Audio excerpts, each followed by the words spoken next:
Gurudev Kripa Bindu Diya karo e dasi tinapekhayati hina.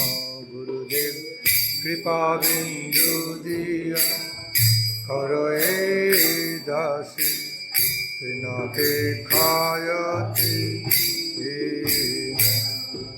Gurudev Kripa Bindu Diya karo e dasi tinapekhayati hina. Kripa Bindu Diya karo e dasi tinapekhayati hina. সকল সহনে বল দিয়া করো, সকল সহনে বল দিয়া করো, নিজ মানে স্পৃহহীন, নিজ মানে স্পৃহহীন। সকলে সম্মান করিতে সকতি দেহনাথ যথ যথ। সকলে সম্মান করিতে সকতি দেহনাথ যথ যথ।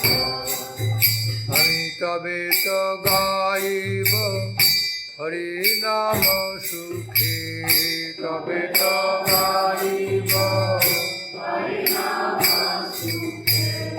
অপরাধ হবে হত,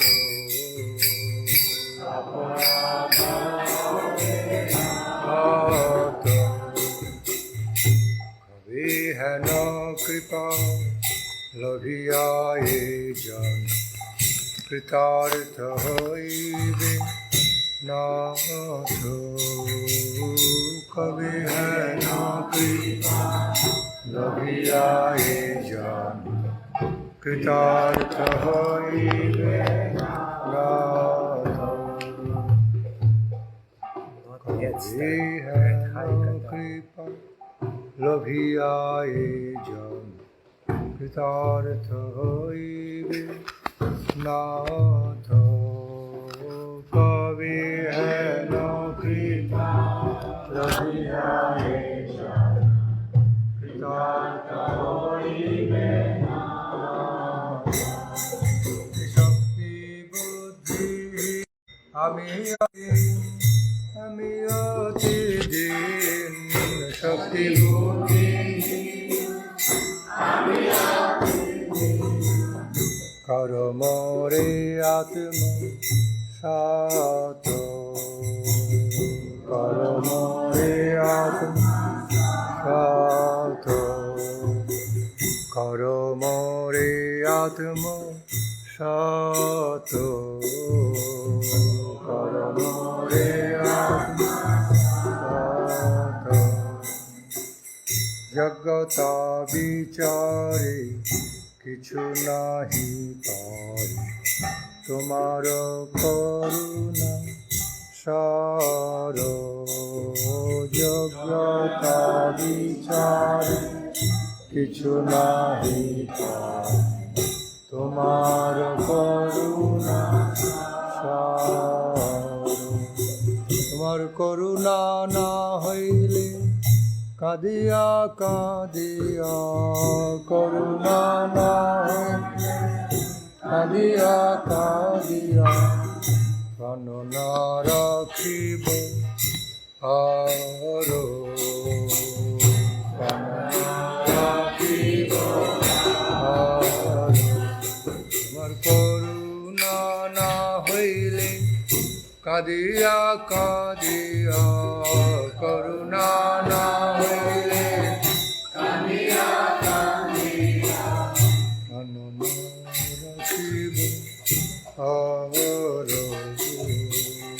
প্রাণ না রাখিব আর। জয় গুরুদেব জয়, গুরুদেব জয়, গুরুদেব জয়, গুরুদেব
Vandeham Sri Guru Sri Yuta Padakamalam Sri Guru and Vaishnavas Sri Rupam Sagrajatam Sahagana Raghunatha Tam Sajivam Sadaitam Savadhutam Parijana Sahitam Krishna Chaitanya Deva Sri Radha Krishna Padam Sahagana Lalita Sri Vishakhannitam Jaya Sri Krishna Chaitanya Prabhu Nityananda Sri Advaita Gadadhara Sivasadi Gaura Bhakta Vrinda Hare Krishna Krishna Krishna Hare Hare Hare Rama Rama Rama Hare Hare Krishna Krishna Krishna Hare Hare Hare Rama Rama Rama Hare Jaya Shaparikar Paramaradha Sishra Gurupada Padma Parama Gurupada Padma Paratpara Gurupada Padma Samasta Rupanuga Guru Varga Samasta Vaishnava Vrinda Pada Padmanang Jayastu Samasta Guru Varga Samasta Vaishnava Vrinda Bhakta Vrinda Pada Padmanang Jayastu.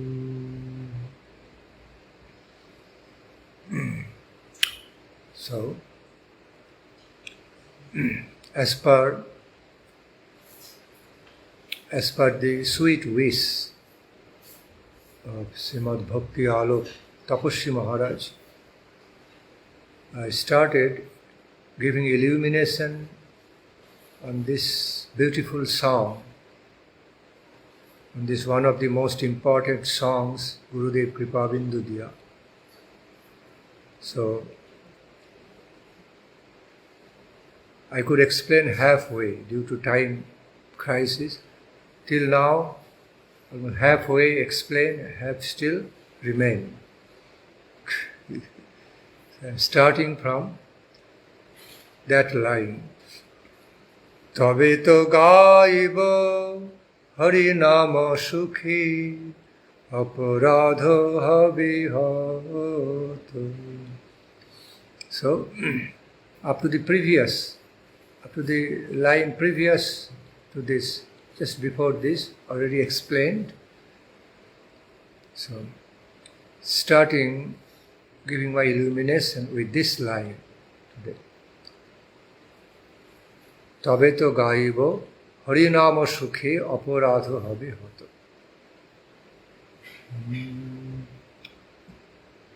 Oh Gurudev, if by your grace, by your blessings, if I can have all these qualifications, if I can be truly blessed, all these qualifications, as I pray to you, then I will be able to happily engage in chanting and singing the holy names of Lord Hari without any offense. So, what qualifications the student, the disciple was praying for? Translate. Oh, sorry. Do you remember all? I hope so. Bhakti Nandan Maharaj continuerà a spiegare la bellissima canzone Vaishnava Gurudev Kripa Bindu Diya e stasera parlerà di questo prima menzionato.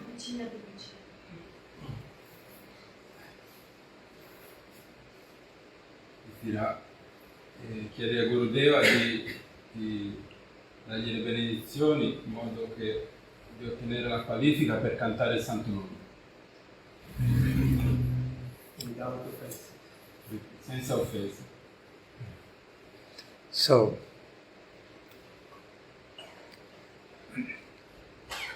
the qualifications, the very special qualifications, a disciple was engaged in praying from Srila Gurudev have already been explained so far by me in the first portion.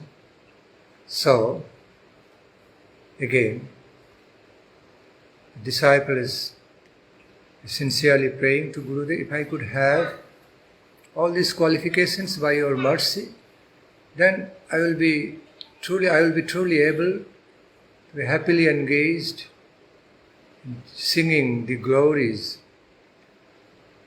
chanting the holy names of Lord Hari. And I can do that being free of all offenses. Il discepolo sincero chiede al maestro spirituale: "Oh Gurudeva, per piacere dammi le qualifiche necessarie perché io possa cantare il Santo Nome alle glorie del Signore, senza offese e in grande felicità estasi." Now, see, Lord Chaitanya Dev also advising, he also advised us clearly, if you want to engage in chanting holy name of the Lord's,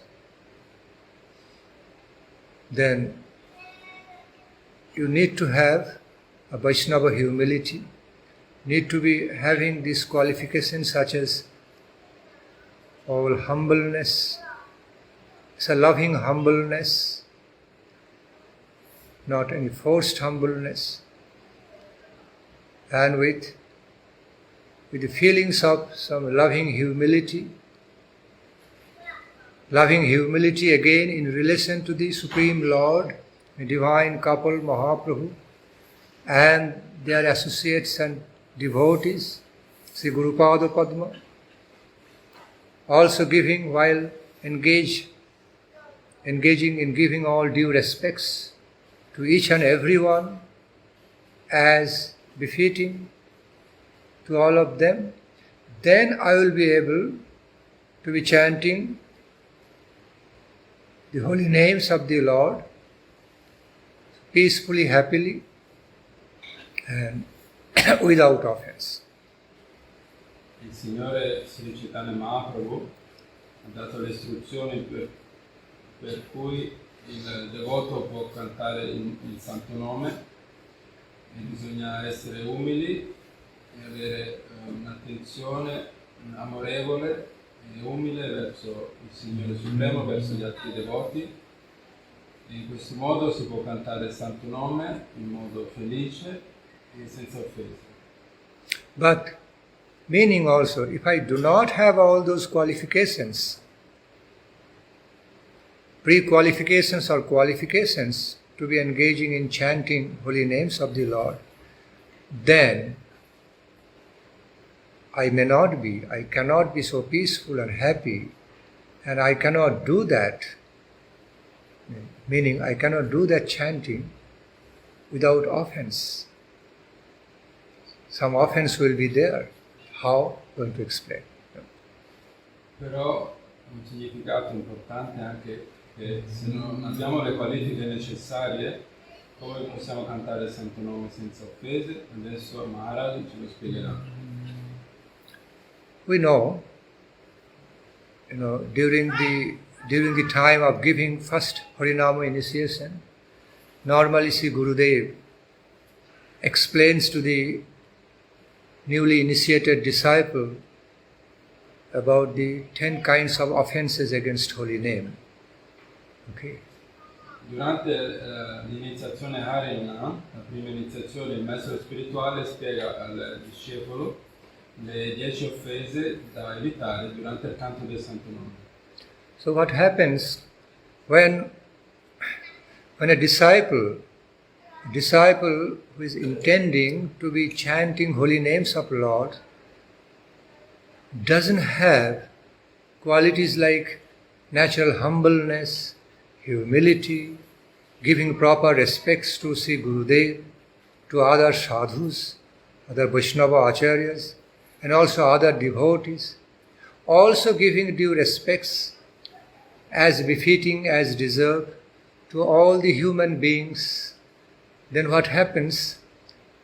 False pride occupies the mind and heart, and in that way, that disciple cannot be receiving grace from the Gurudev and sadhu or the devotees and some blessings from others, cannot be receiving blessings and good wishes from them, okay, because he's not humble, he doesn't give respect to anyone, proper respect. So then what will happen? The environment he will be living with, he will be surrounded by, will not be so conducive, favorable to him. He cannot attract any good wills, blessings, grace, blessings and goodwill, good wishes from others in his devotional life. So therefore, he won't have a favorable atmosphere or environment to be engaged in happily, peacefully and happily chanting holy name, and cannot do it also without offense, because by his or her audacious attitude, false pride, proud attitude, he is not respecting, not giving respect to Guru, other Vaishnavas, other pure devotees. His mind and heart is filled with false pride.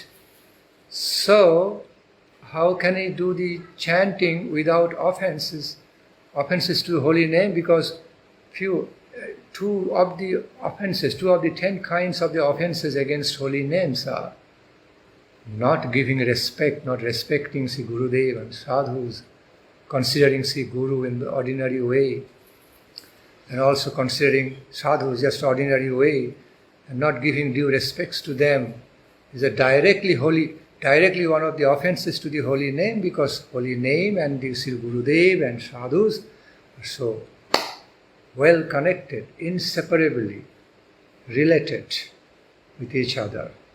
So if you cannot so offer proper respect to Sri Gurudev, to other Vaishnava acharyas, to the sadhus, others, then it's a direct offense to the holy name. That's why I cannot chant holy names without offense. Sorry, longer. I hope you can help me. Quindi Maharaj sta spiegando il caso del discepolo che prende l'iniziazione, che ha intenzione di cantare il santo nome, ma dovuto al falso prestigio, la sua mente e il suo cuore sono occupati da questo senso di falso prestigio, quindi non può dare il proprio rispetto, cioè il rispetto dovuto al maestro spirituale e ai sadhu, e Vaishnava e ai maestri acharya precedenti, e quindi non riceve le dovute benedizioni, per cui può cantare il santo nome in modo puro, senza offese. Quindi intorno a questo discepolo si crea una natura difficile per lui, dovuto a questo falso prestigio, che poi Maharaj ha elencato 2 offese legate appunto a non dare il giusto rispetto al maestro spirituale e ai sadhu. So again, Satang Ninda, Guru Bhavanga, 2 kinds of offenses against holy name. So that means, see, sometimes one may not engage in directly denouncing or insulting Sri Gurudev or sadhus, but not showing, not offering due respects to them, also kind of insult, indirect way. has to be understood. So may not be sometimes one may not be directly engaged in denouncing or criticizing Gurudev and sadhus, but just staying neutral and not giving respect, proper respect to Sri Gurudev and the sadhus, other Vaishnavas, devotees, what they deserve, what should be natural and what would be so beneficial. So not doing so means also kind of disrespecting them indirectly. It's also kind of denouncement. Okay. Quindi succede che anche se il discepolo, questo Bhakta, non offende o dice parole contrarie direttamente contro il sadhu, il maestro spirituale, però vive in modo distaccato e non mostra il proprio rispetto di cui Gurudeva e il sadhu sono degni, e quindi non ottiene le benedizioni per cantare il santo nome in modo puro. So, in other words, considering Sri Gurudeva and other Guru Varga or pure sadhus, high-class sadhus, as ordinary persons. So no need of showing respect to them. Okay, they are not so greater, they are not greater than me. So when one has this kind of false pride, even in the initiated life, then it's a kind of insult to them, disrespecting them. So these are offenses directly against holy name, because Sri Gurudeva, Guru Varga, or other sadhus, they are all directly connected, related to the holy names of the Lord, because they are none other than the great promoter, upholder and promoter of the glories of the holy name. They are great servitors. So disrespecting them, even in an indirect way, also considered offense against holy name. And why that comes offense? Lack of humility. Quindi il devoto che considera Gurudeva e il sadhu non superiore a lui con un sentimento di equalità, indirettamente commette offesa al santo nome, perché i sadhu e Gurudeva sono connessi col santo nome, sono coloro che concedono il santo nome, le benedizioni, e tutto questo è dovuto per una mancanza di umiltà e falso prestigio. They are promoters. Perché i sadhu guru loro promuovono il canto del santo nome e delle glorie del Signore, quindi non mostrando il giusto rispetto a loro si viene a mancare appunto il terreno fertile per cui il santo nome può essere cantato in modo puro. Le benedizioni sono necessarie. Therefore, the real remedy to real remedy to such offenses against holy name or Sri Gurudev Sadhu is to have humbleness, to have a respectful humility as prescribed, advised by Krishna Chaitanya Mahaprabhu. Again, such humility is never considered to be cowardice act or weakness, but it is full of glory and higher respect, Vaishnava respect. So humility in this context is never to be understood like kind of humiliation, being lowering down. Okay, it's not at all. Rather, when one can be truly humble, it has its own beauty and excellence and glory in itself, in the spiritual world. So by having humility, nobody is lowered down, but truly humiliated. So that conception has also to be clear. Quindi Maharaj vuole chiarificare un concetto importante, che il discepolo ha bisogno per ottenere benedizioni di stato di Gurudeva di umiltà. Ma questa umiltà non vuol dire essere umiliati.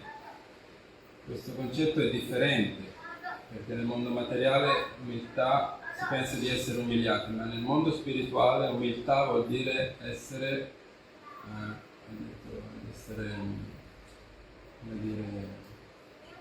l'umiltà nel mondo spirituale è grande, vuol dire di essere grandiosi, chi è umile diventa grandioso, quindi chi mostra il proprio rispetto e umiltà verso il sadhu diventa grandioso.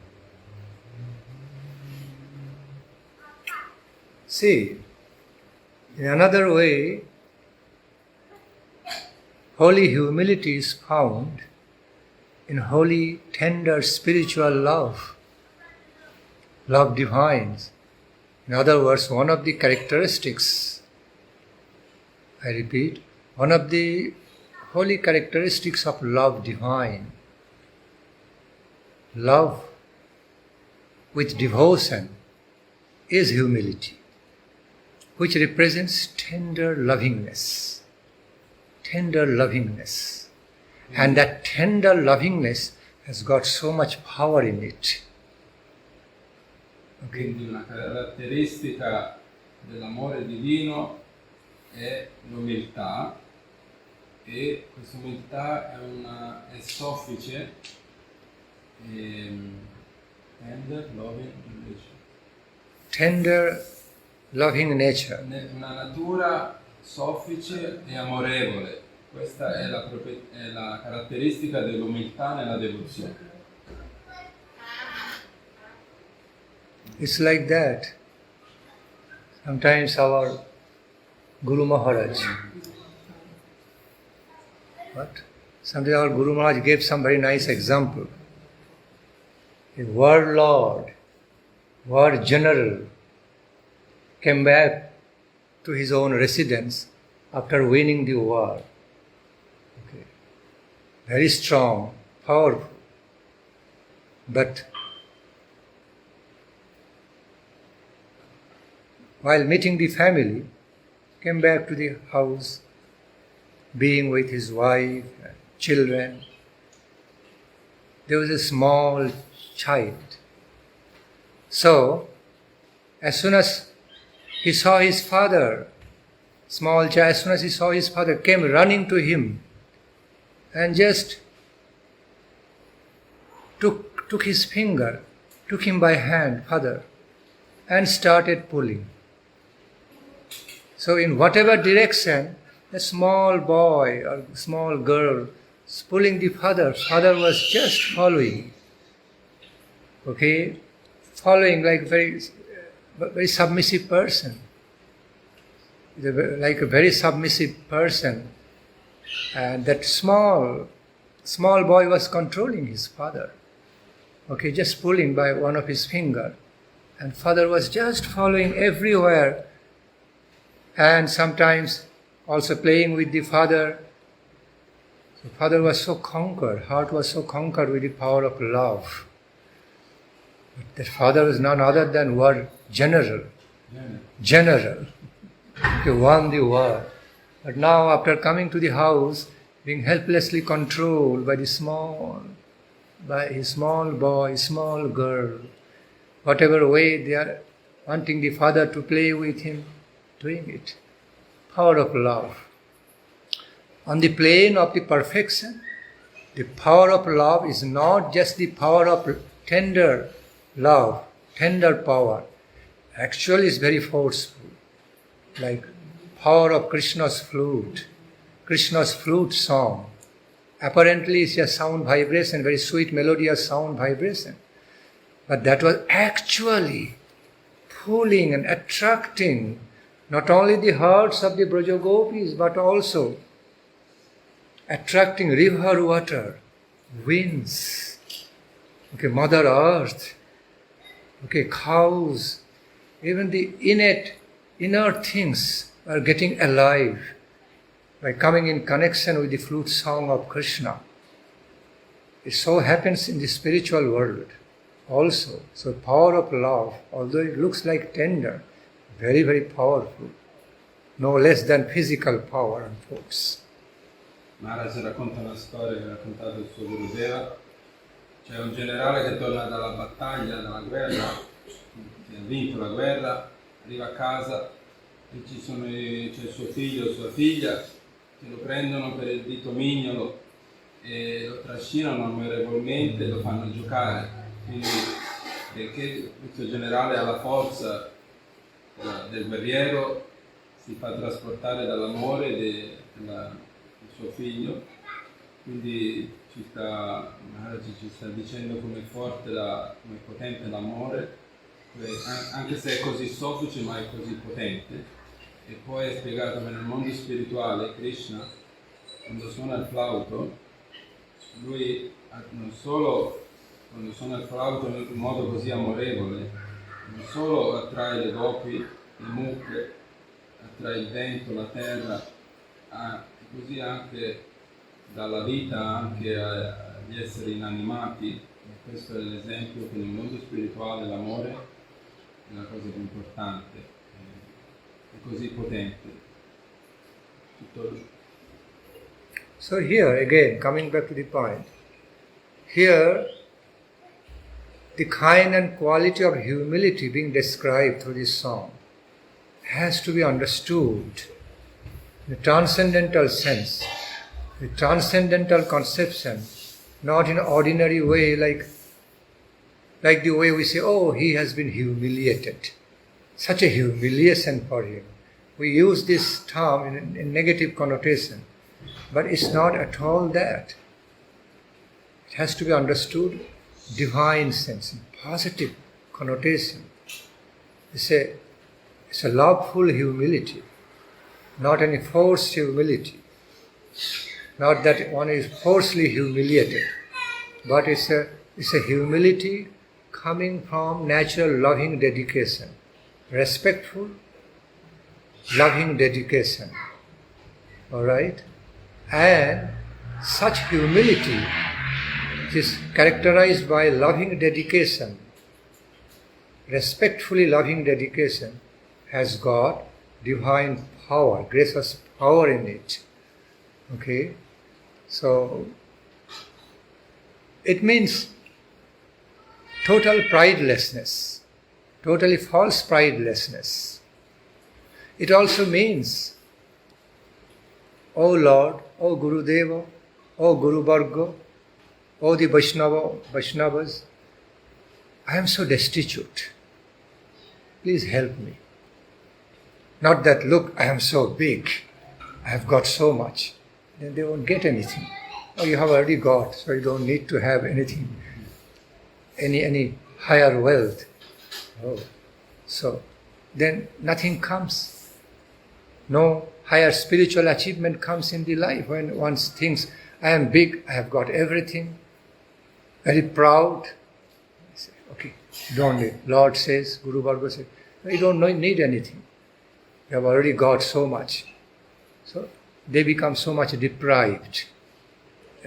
Because of the false pride, the false mood, they become so much deprived of higher attainment, higher spiritual achievements, higher achievements of the higher spiritual wealth. But when one offers himself or herself before Guru, Vaishnavas, Sadhu, Supreme Lord, in a way, I am so destitute. I need more grace. I need more grace and mercy. Your gracious grant in my life. I truly need your divine wealth, your divine treasure, devotional treasure. Please mercifully grant me with humility. Then that humble person receives so much eventually. But someone without humility gets so much deprived. That's how it works in the higher divine world. Quindi la spiegazione breve è che questa umiltà che è richiesta nella Bhakti è una grande forza, perché i sadhu quando vedono che uno ha è orgoglioso di sé, questo falso orgoglio, allora pensano anche che il Signore pensa sì, questo devoto ha già tutto, non ha bisogno di ottenere niente di più, quindi non concedono le loro benedizioni. Ma noi dovremmo richiedere in modo umile le benedizioni e pensare che ho così tante mancanze e quindi ho bisogno assoluto delle benedizioni. Therefore, Vaishnava humility is to be understood as a great, great friend in devotee's life, very helpful. Quindi nella vita dei devoti l'umiltà è un grande amico. So when one can receive, one can have that great qualification of having humility by the grace of Sri Gurudev, Guru Varga, Vaishnavas, then can easily be engaged in chanting holy names of Lord Hari without offenses. That's how it is explained by this line. Tabe to gaibo harinama sukhe aparadha habe hato. All my offenses will be destroyed if I can receive all these qualifications by your grace, Gurudev. Quindi attraverso l'umiltà, attraverso le benedizioni quindi di Sadhu, di Gurudeva, possiamo cantare il Santo Nome in modo puro e senza offese, come dice questo verso. The next line. Kabe heno kripa lohiya e jano kritartha hoibe natha. Kabe heno kripa lohiya e jano kritartha hoibe natha. Again, praying to Srila Gurudev, a disciple is saying, when that day will be mine, when that day will come in my life, fortune-giving days and time will come in my life, when by receiving your mercy in such a way, meaning according to my prayer to you, I repeat. So, O Gurudev, when that day will be mine, when that great fortune-giving days will come to my life, when by receiving your mercy in such a way as I prayed to you, which will be qualifying me, different holy qualifications,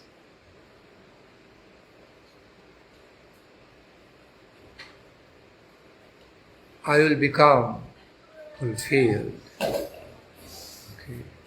So when that day will come, those moments will appear in my life, when by your mercy, having all these required qualifications, to be engaging in chanting and singing the holy names of Lord with all devotion, my life will be so fulfilled. Kritartha. My life will be so fulfilled, full of higher fortunes, when it will happen. Questo secondo verso dice: O Gurudeva, quando sarà il mio giorno fortunato, quando grazie alla tua misericordia otterrò le benedizioni, questo qui sarà il momento più fortunato e quindi tutta la mia vita avrà successo. Shakti buddhi amiyati din karmore atma shatu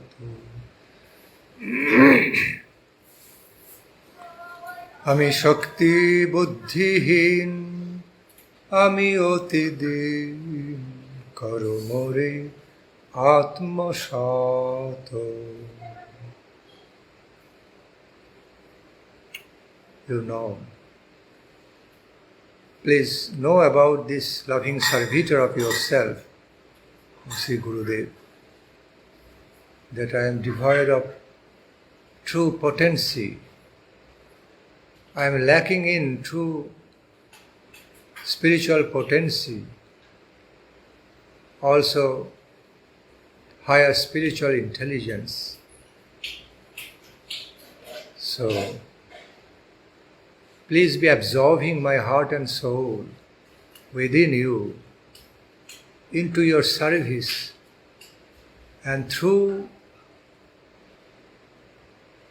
your grace, so that I can also be absorbed into the world of the divine couple. That's the deeper meaning.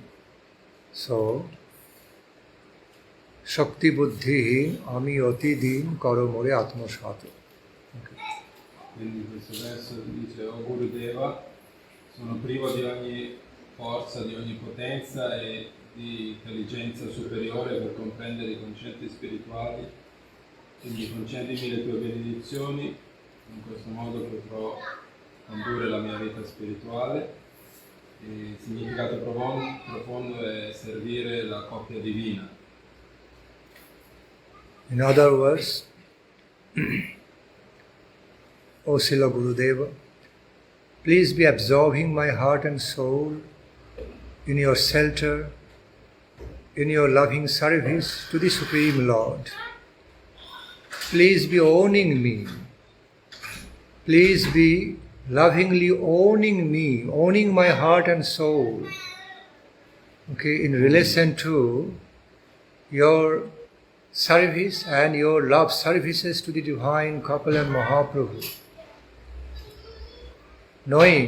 Upon knowing this fact, I am so destitute, I am so helpless, I am so devoid of higher potency. Maharaj, do you have a question? I am so devoid of higher spiritual potency.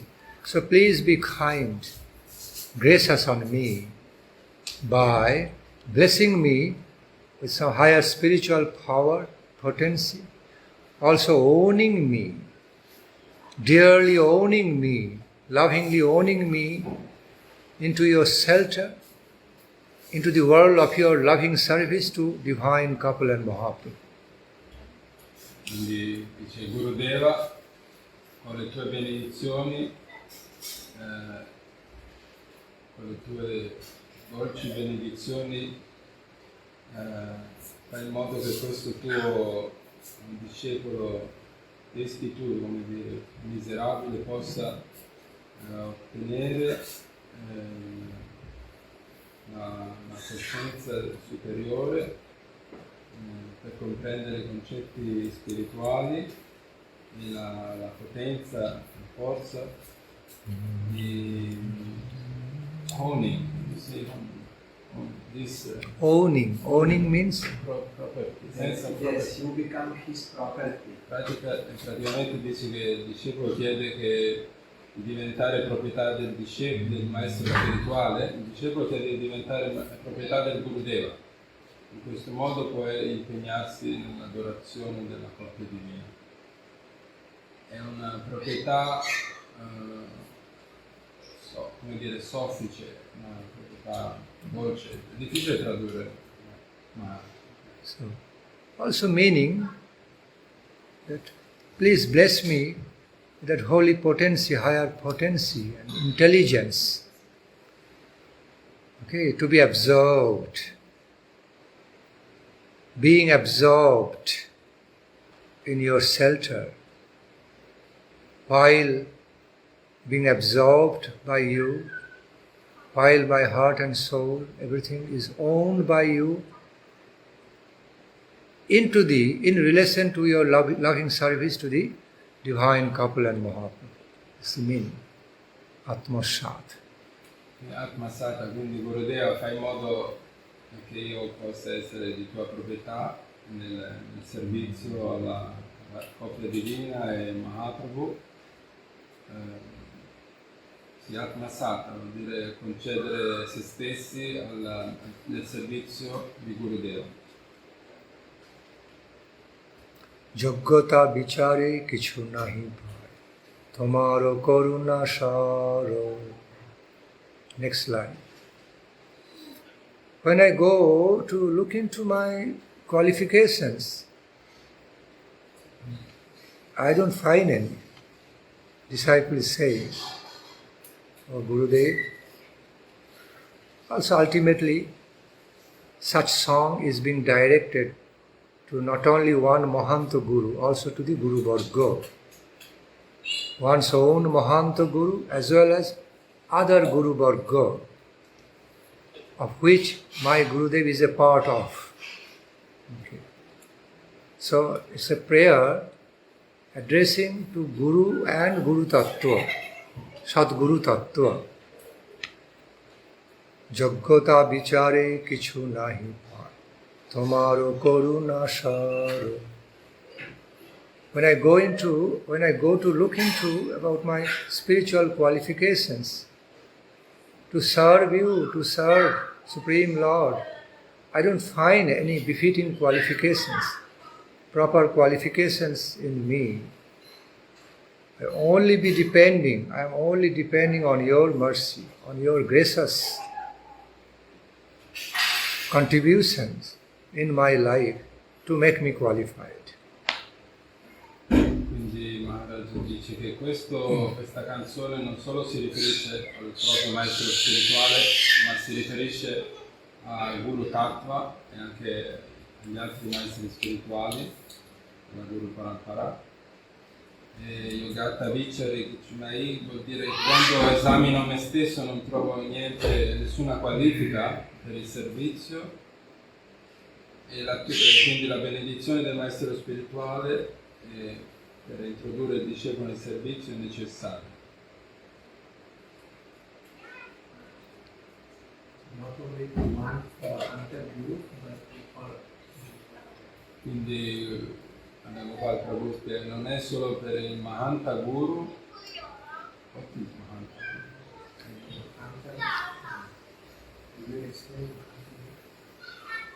Explain, please. Guru Tattva is a principle, then one Mahanta Guru means one individual Guru that you teach them. So there are many Mahanta Gurus, but all they belong to Guru Tattva. So not only to one Mahanta Guru, but to all. Quindi Madan Gopal ha specificato che questa canzone non è solo per un guru, vuol dire fisicamente un maestro spirituale, ma per tutti gli altri maestri spirituali, Mahanta, tutti sono Mahanta, everybody is Mahanta. Individual Gurus are Mahanta Gurus. And our own Guru is a part of all, one part. So this kind of prayer is being directed to one's own Mahanta Guru, also in relation to the whole Guru Varga family, of which my Guru is a part of, integral part of. Quindi questa canzone non solo si riferisce al proprio maestro spirituale, ma a tutti i maestri spirituali di cui il nostro maestro spirituale fa parte in modo integrante.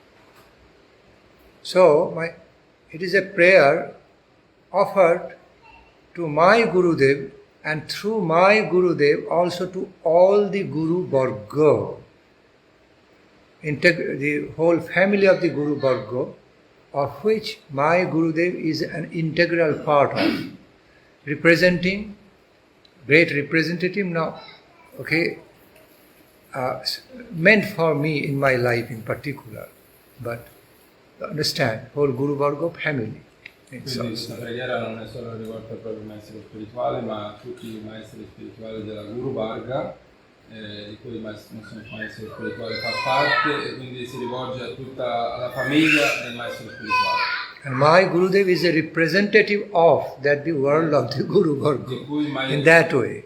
Di cui il mio maestro spirituale è il rappresentante, diciamo, più vicino di tutta la famiglia di maestri spirituali. So such prayer is also being directed both ways, to one's own Guru in particular and also to all the Gurus of my Gurudev's family, one family, okay, Akhanda Guru Tattva, which also means both. Quindi questa preghiera sia rivolta al nostro maestro spirituale e quindi a tutta la famiglia dei maestri spirituali di cui il nostro maestro spirituale è il rappresentante.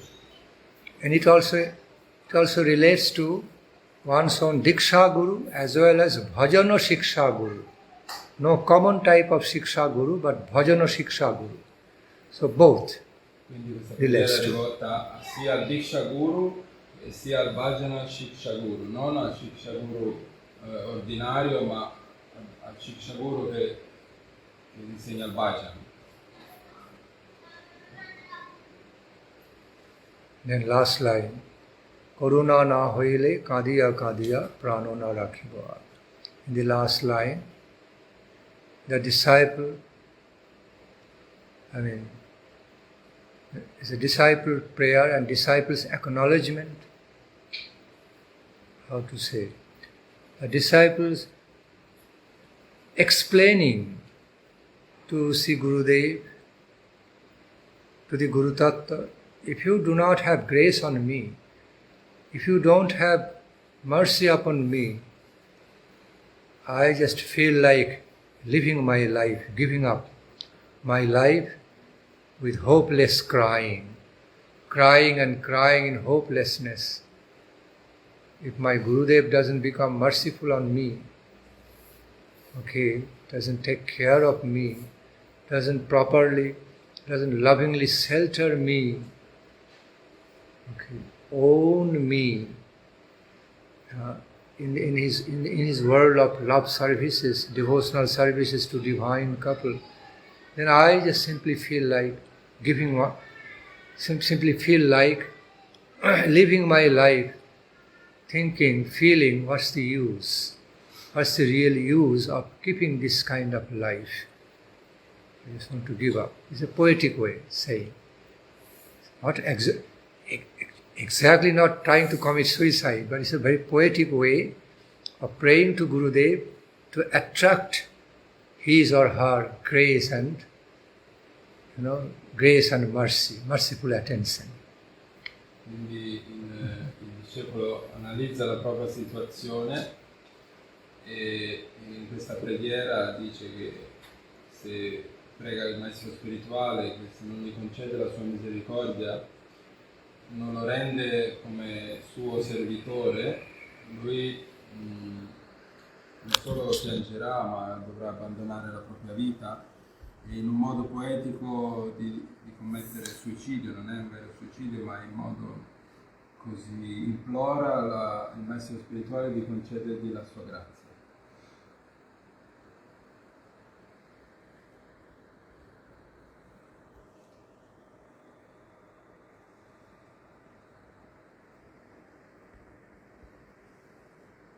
Nobody is there, so I have to do this service.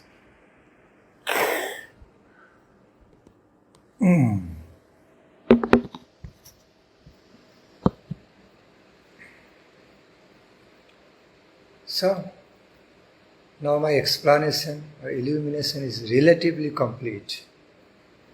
I can be more analytical, but I would not want to go further. If any of you has got any related or unrelated queries, I would like to invite that.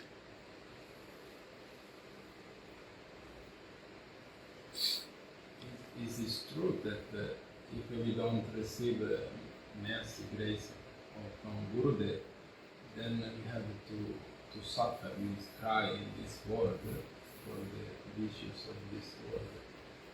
And then finally we die. Say again.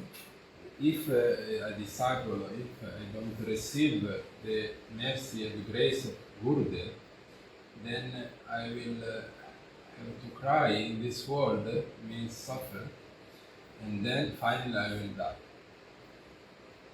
Well, I just mentioned to you just a few seconds ago that it is said in a poetic way, but sometimes in some special cases it may happen that way. A disciple, a true, adherent, devoted disciple of a Sadguru, bona fide Guru, can have such feelings. If I do not receive the grace, mercy of my Gurudev, what's the use of this life of mine? What's the real use and utility of this life? It's not really worth. Better I should die.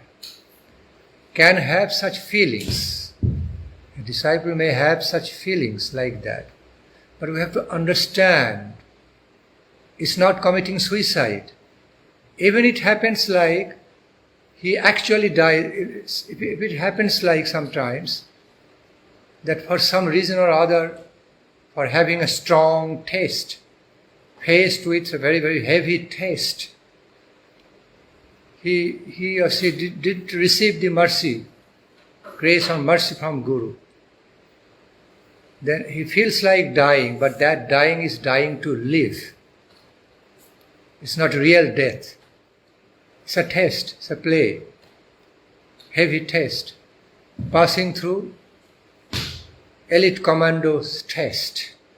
It's like passing through elite commando training, test through the elite commando training.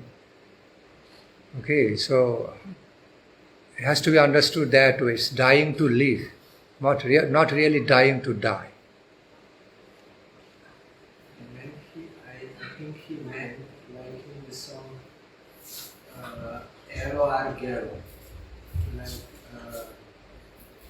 if someone has no faith in eternal truth, then his life will be only like life and is living and dying. So he's asking, so the person who will not receive the grace of Gurudev.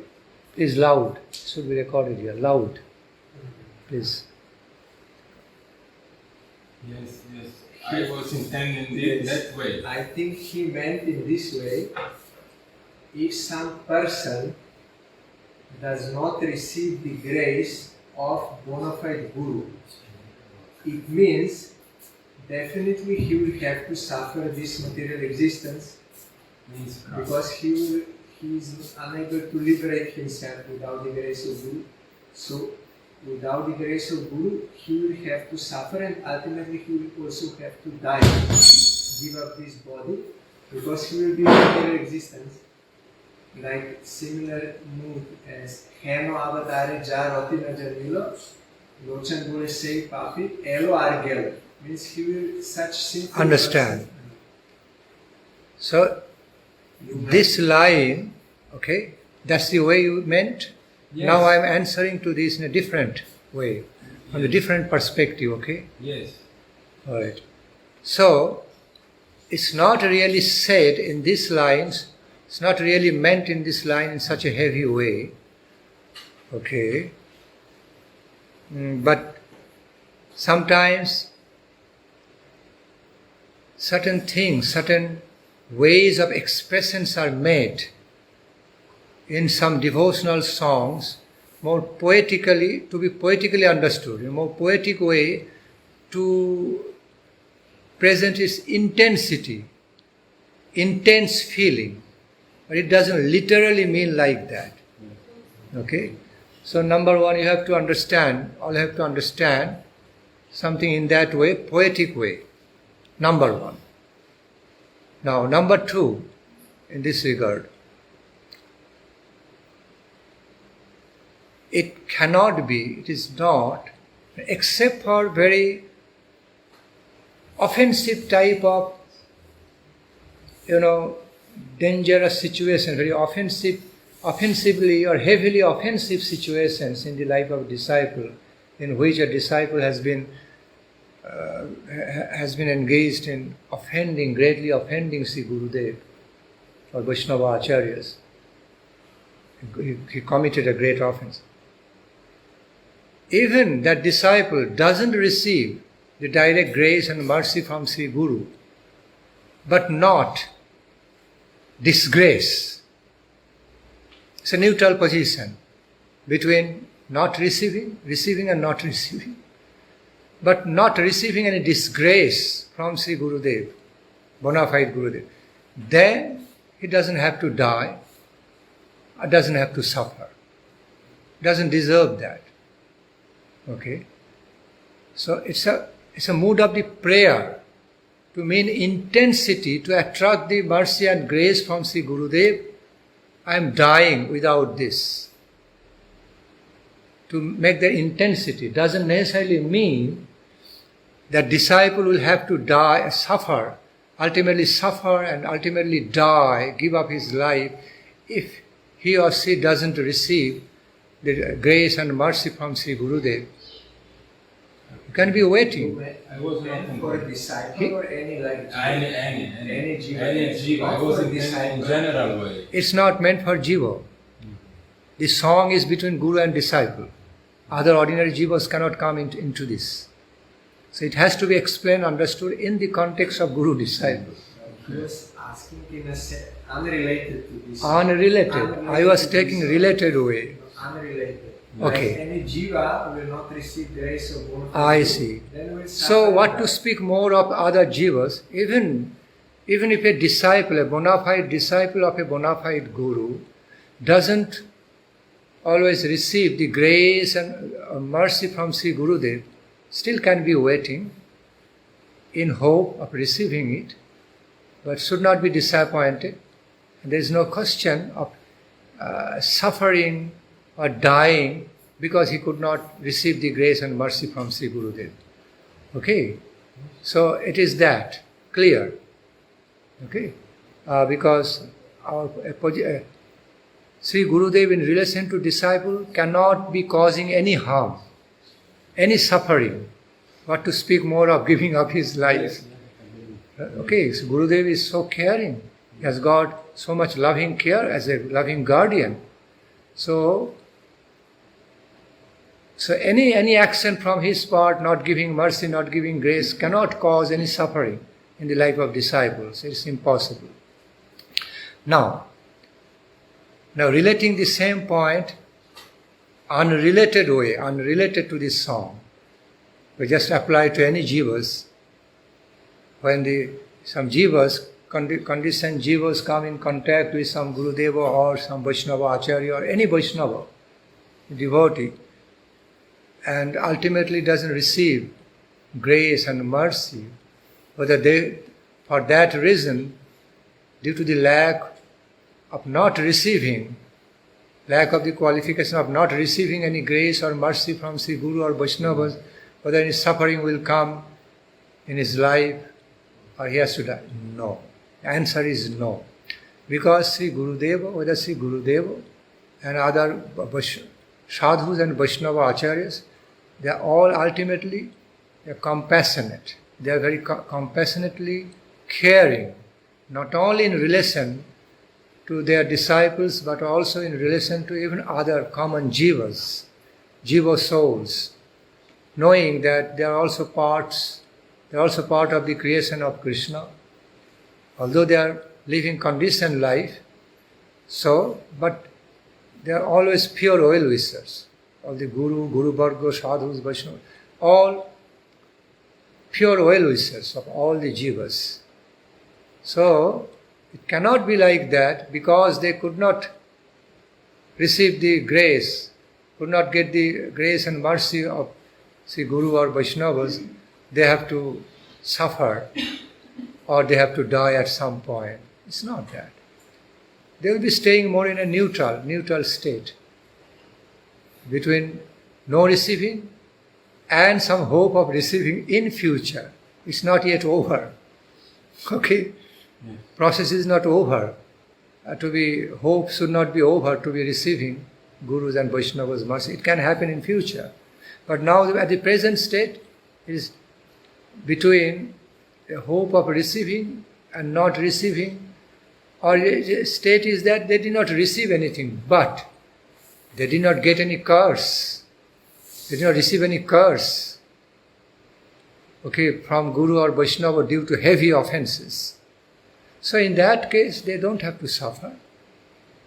Or what to speak more of giving up life, no question of that.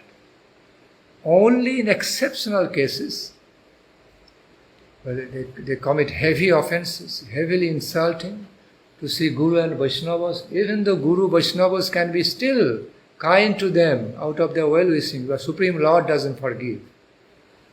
Such heavy offensiveness, heavy insults made by some jiva souls, then they of course they have to suffer, and ultimately they have to have a suffering death. Because of insulting, heavily insulting, offending, Vaishnava, Gurudev and Vaishnava. Supreme Lord doesn't forgive. They have to learn a big lesson through hard ways. But other than that, Sri Guru, Vaishnavas are never cruel. So, because they did not give direct blessings or grace to them, doesn't mean they have to suffer or die. Because they are always great well-wishers, great merciful caretaker, well-wishers of one and all. That's their nature. Yes. You meant in the sense of some jiva who already met some Guru Vaishnava but not received mercy, or for jiva who did never meet anyone? This is condition of every jiva in this material world who have not get any mercy. Yes, not meeting even sight, sadhu, what to speak or receive in the world. Like for jiva who never met any Guru Vaishnava, like for that jiva, then they are innocent. In that case, they are innocent. They are just living their own conditioned life. They have not even come in contact with any Vaishnava or Guru. So why they should be suffering or dying? No such question. Because they are just riffing up, they are just going through, with their karma, with the fruits of karma, karmic actions and reactions. That's their position. that is what he meant. Like they are suffering. Well, the way he was placing his question is related, so it can mean in different ways, so it was not so clear. So, why they should be suffering or dying who even didn't have the chance to come in contact? They have got their own world of karma. So, they are not even related. So your question then is very unrelated to these topics. Yeah, but also I was pointing disciple. I was not say that the Guru Sadhu don't give mercy. This is true. They give mercy like sun. But if some disciple is missing, is using this mercy, it's come to the point, it's come to the position of every jiva. Now the way you are saying it is totally related to this. Now he is talking of the disciple. In relation to the Gurudev, even after receiving some grace and mercy, the disciple didn't know how to make proper use of it, understand its real value and respectfully honor and make the proper use of it, then what will happen? So it's a different query of you now, right now. So, it's the second fold of your query, yes? Yes. Or your meaning? Yes, then it will, this person who will misuse, means not receive the Guru's mercy, then he will become like ordinary jiva, means he will have to suffer material resistance and die. Could be.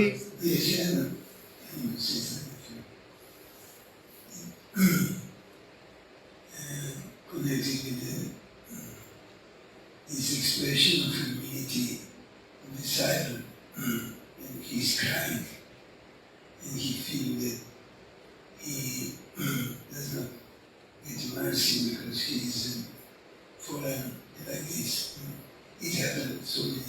disciples thinking like that. But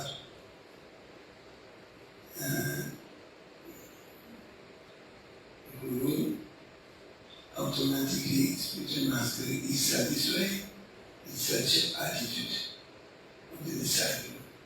So he does not need to worry about his life, because if he expresses extreme humility to the point his life no value, then such humility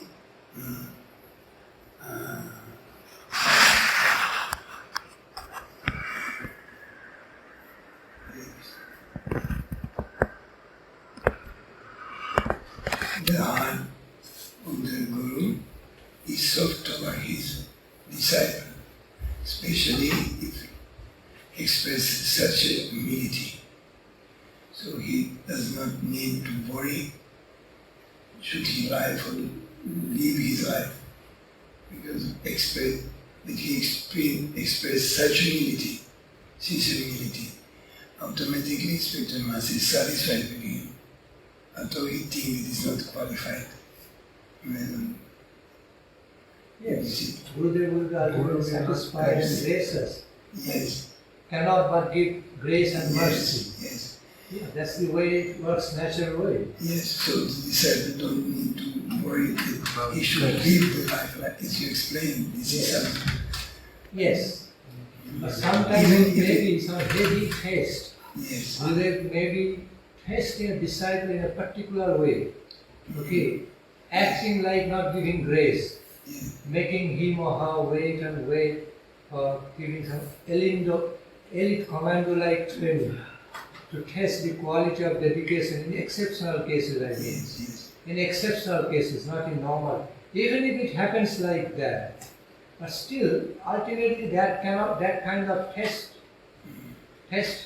made by Guru cannot cause any suffering in the life of the disciples, because Gurudev is ultimately a caring guardian, a caring, loving guardian. Although maybe testing a disciple for a while, not directly giving grace and mercy, yet that temporary testing of Gurudev, testing by Gurudev, okay, cannot be causing any suffering in the life of the disciple. Ultimately, he will remain protected. Just contrary, is protected. By Yes. Guru's loving guardianship. Yes. Okay. Even if he chastises openly, it is his mercy. He should know, disciple know that it is a mercy. Yes. That's what I mean. Otherwise, he will not chastise. And That's there what I is mean. Sometimes, the big trainer, the big coach, release the candidate to going through the austere training of the life to become more powerful, strong and powerful athlete or powerful, whatever you say, like in the Olympic, in the field of the Olympics. And the coach, kind of guru, trainer, makes the student work very hard, go through austere training to make them more powerful. Although apparently it may be looking like unkindness, but it is actually being cruel to be kind. this is good symptom.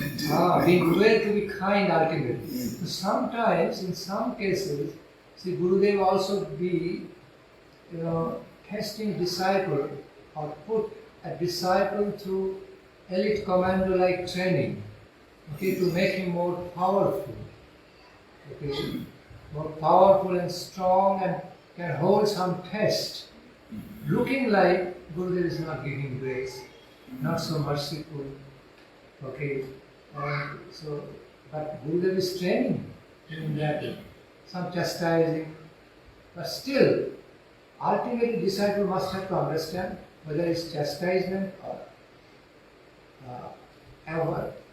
apparent ignorance, apparent negligence, apparent avoidance or through chastisement, but still Gurudev cannot but be ultimately gracious and merciful to the disciple. Yes. Must be taking care of the disciple. So such situation, temporary kind of, which appears to be not real, that Gurudev is not giving grace, merciful, cannot cause any suffering in the life of disciple. That's the conclusion. Yes, sometimes happen. Yeah. Sometimes happen to some, let us say, modified devotee who does not understand properly, and he may be so much afflicted. But it is not proper way. It's proper way as you explain. And Gurudev always taking care of the disciple, even when he chastises. Yes. There is one example of how Prabhupada, when one of his disciples, that's how it should be. very, very dear disciple, he left. And he was very sorry about that. And he took his life, it seemed. He's very, very sorry about that. It seemed that he committed some, almost, even not mentioned this mistake, but he was very sorry. It seemed that he took his life, And Prabhupada was very, very, very sorry about that. He was one sannyasi. He was very sorry. One dear devotee. And even if you think that you should do that, it is not proper. You should think what Gurudev wants for him, and that he is always protected by Gurudev. He should properly understand. Yes. Yes. Yes. Right. Any other queries? Others can also place query to Maharaj. Dear Tapusri Maharaj, you can ask some question. Otherwise you will speak tomorrow morning. Now it's Maharaj. Can I say his conclusion? I will translate in Czech. Sure. Okay. Fino adesso, alla fine adesso, questo Maharaj ci ha spiegato come quando il discepolo si sente umile e che non è che non c'è valore o che il maestro spirituale è stato offeso, non è stato ben servito e allora pensa di togliersi la vita magari. Allora di diverse maniere ha spiegato Maharaj che in nessun caso il discepolo non deve pensare di togliersi la vita, perché è solo un'espressione poetica che viene sul punto magari di togliersi, pensare, preferisci togliersi vita se non c'è la misericordia, è solo un'espressione poetica. Ma se uno ha questo tipo di umiltà, il maestro spirituale automaticamente è soddisfatto sicuramente del suo discepolo, ma anche se in certi casi Maharaj dice che il maestro spirituale lo mette in tale posizione che lui si deve come messo alla prova per poter qualificarsi e ancora questo non deve essere causa di pensare di togliersi la vita, perché il fatto che lui mette alla prova vuol dire che lui vuole bene e vuole che lui si qualifica ancora di più in più. E come conclusione che in nessun caso il discepolo non deve togliersi la vita, assolutamente, anche se pensa che il maestro spirituale lo castiga magari o altro, è solo un'espressione d'affetto. Deve pensare che se lo corregge vuol dire che gli vuole bene, e se non pensa che lo corregge ma semplicemente è umile e pensa che non riesce a soddisfare il maestro spirituale, avendo questa attitudine automaticamente il maestro spirituale è soddisfatto con la sua attitudine, in nessun caso non dovrebbe togliersi la vita, mai. And another point also, we are in the hand of Gurudeva, and we don't claim that we are proprietary for anything, including our body or intelligence, our mind, whatever we have. It is his propriety. So we have no right to leave our body and due to our concept, it belongs to Gurudeva. He should decide how to use our strength, our intelligence, our body and our life. This is a very important point. Un altro punto molto importante è che tutto appartiene, un devoto deve avere questo concetto, appartiene a Krishna vuol dire appartiene a Gurudeva, perché attraverso Gurudeva noi seguiamo Krishna. Allora noi non ci abbiamo diritto a nessun caso di togliersi la vita, perché appartiene a Gurudeva. Noi abbiamo abbandonato la nostra vita a Gurudeva. La nostra intelligenza, la nostra abilità, qualsiasi cosa noi abbiamo, dobbiamo utilizzare per il suo servizio. Perciò non è appropriato per niente togliersi la vita, è un grande errore. Uno può essere umile a tale punto, ma dobbiamo sempre pensare che la nostra vita appartiene a Gurudeva.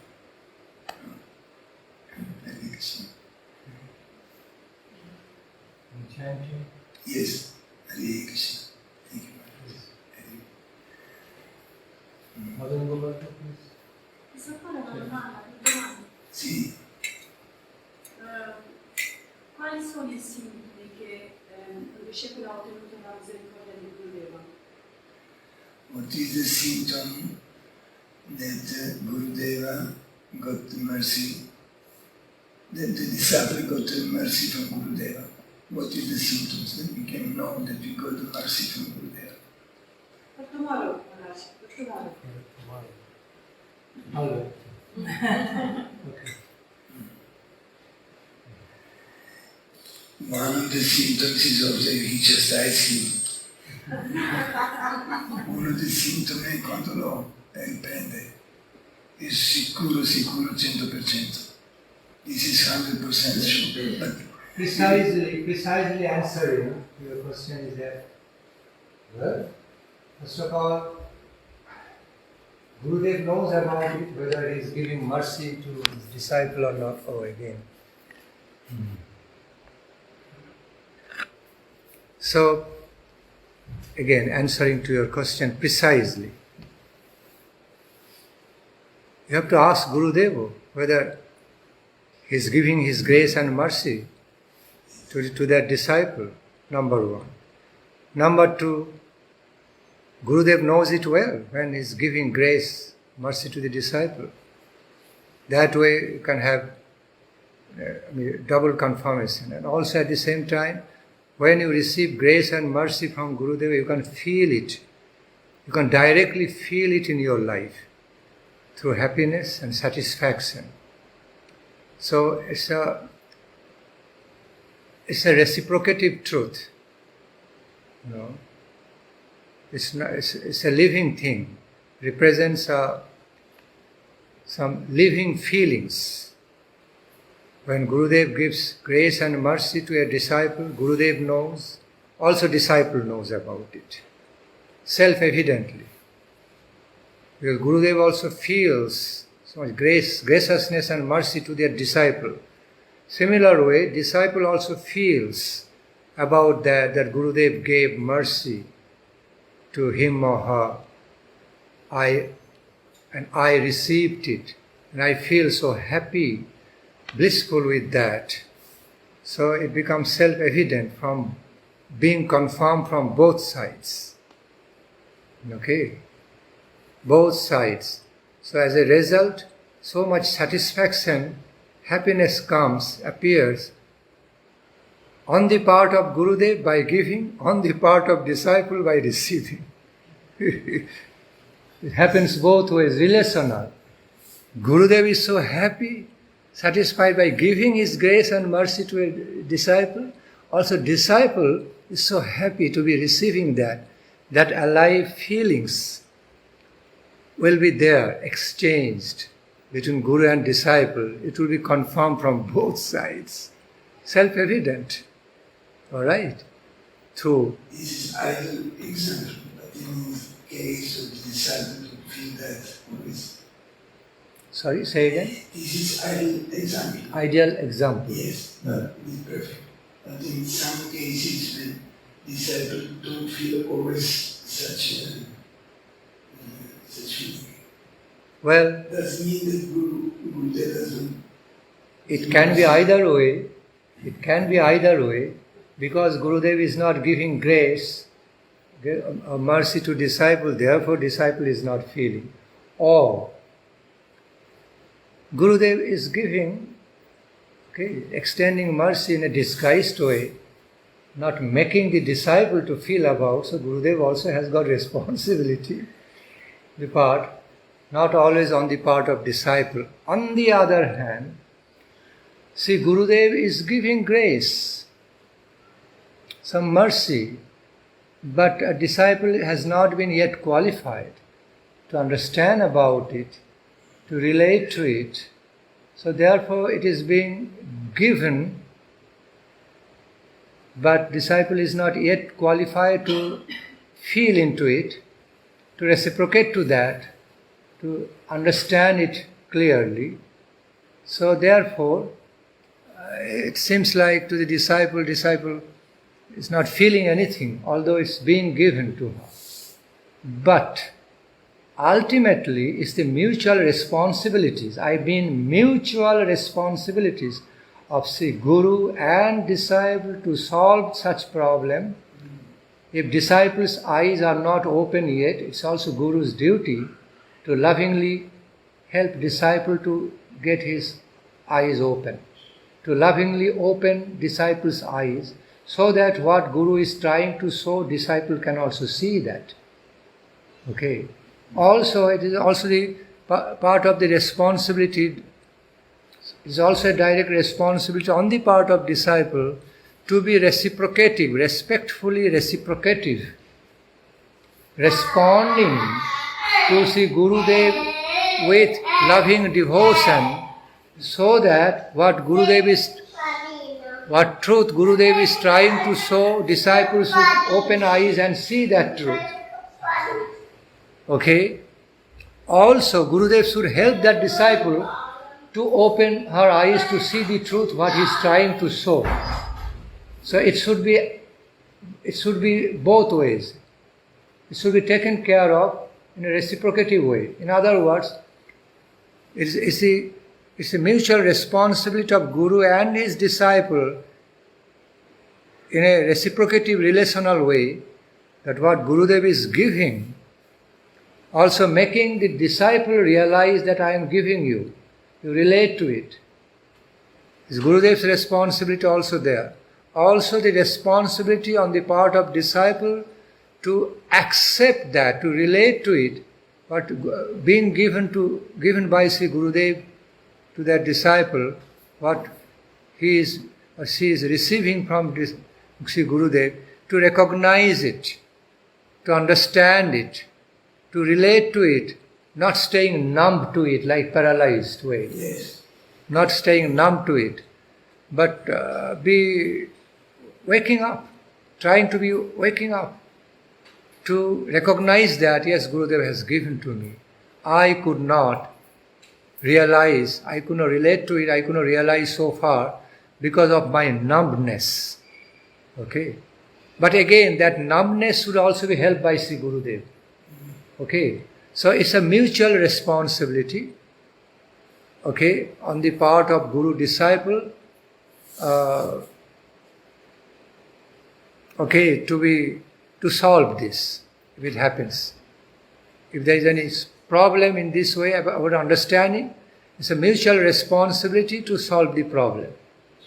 But if it is, so happens in a nice, fine way, Gurudev is giving and disciple also taking, and can relish it, can directly realize, I got from Sri Gurudev and feeling so happy and satisfied. Sri Gurudev is also so happy and satisfied by giving grace, and disciple is also so happy and satisfied by recognizing, feeling into, yes, I received grace from Gurudev. Then it's no problem there. Self-evidently solved. I mean, not solved because no problem in the first place. So it's self-evidently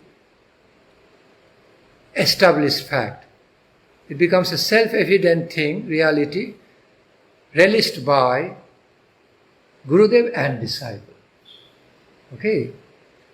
No problem.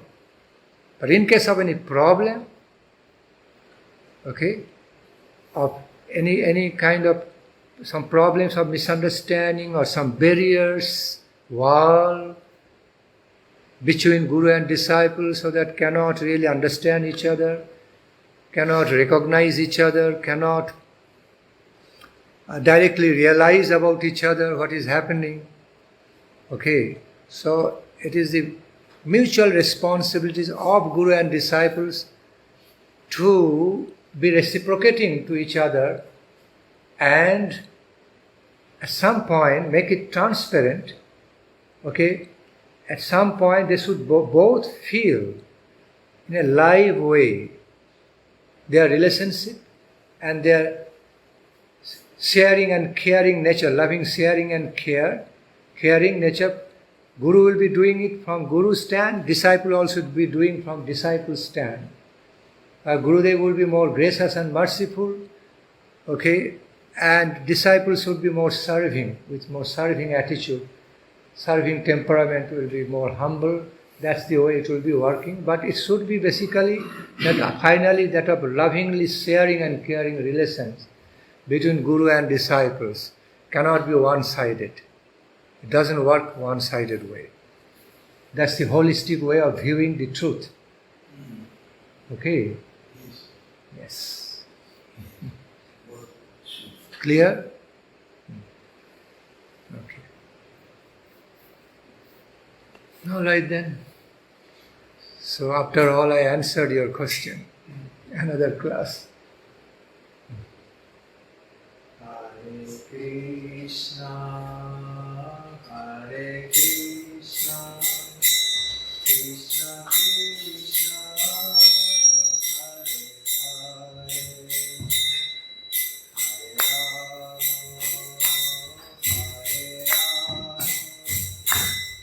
Hare Rama, Rama Rama, Hare Krishna, Hare Krishna, Krishna Krishna, Hare Hare, Hare Rama, Hare Rama,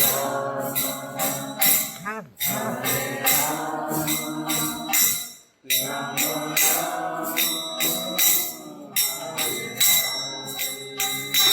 Hare, Hare Krishna, Hare Krishna, Krishna Krishna, Hare Hare, Hare Rama, Hare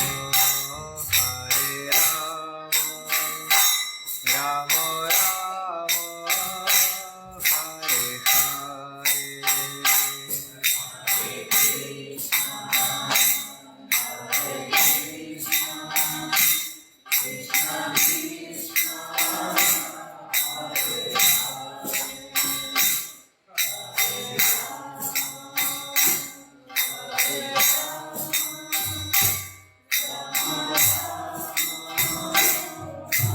Hare Hare, Hare Krishna, Hare Krishna, Krishna Krishna, Hare Hare Krishna, Hare Krishna, Krishna Krishna, Hare Hare, Hare Rama, Hare Rama,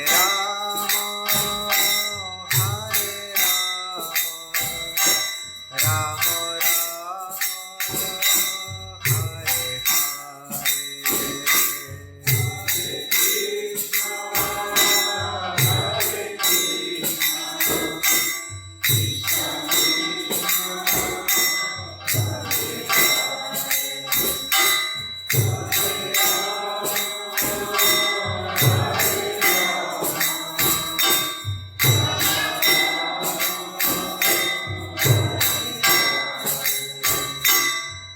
Hare Krishna, Hare Krishna,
जय श्री श्री गुरु गौरांगो गंधर्विका गिरिधारी जीव की जय। जय श्री श्री गुरु गौरांगो श्री राधा गोपीनाथ जीव की जय। जय श्री जगन्नाथ देव की जय। जय अपने अपने गुरुदेव की जय। जय श्री गुरु परंपरा की जय। जय श्री पंचतत्व प्रभु की जय। जय अनंत कोटि वैष्णव वृंद की जय। जय समागत भक्त वृंद की जय। जय श्री हरिनाम संकीर्तन की जय। गौर प्रमानंदे।